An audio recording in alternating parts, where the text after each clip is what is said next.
কর্মীদেরকে পাগল করে ফেলতে হবে। পাগল না হলে যে পা ধরতে পারবে?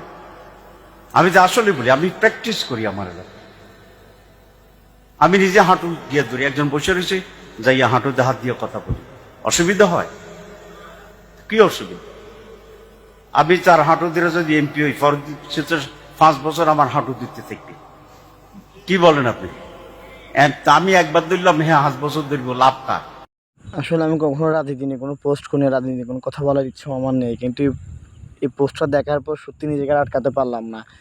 একজন সংসদ সদস্য পদপ্রার্থী তিনি অন্য সংসদ সদস্যদেরকে বলতেছেন, আমি আমার এলাকায় প্র্যাকটিস করতেছি, আপনিও করুন। আমি প্রথম ভোটের 1 মাস আগে আপনি যদি তাদের পা ধরেন, কর্মী এবং ভোটারদের পাগল বানিয়ে ফেলবেন পা ধরতে ধরতে। তো সংসদ সদস্য হওয়ার পরে, এমপি হওয়ার পর ওরা আগামী 5 বছর আপনার পা ধরবে, এতে লাভ কার?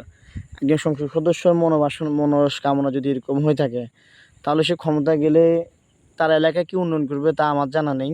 তো বাকিটা তার এলাকার ভোটাররা যা ভালো বুঝে।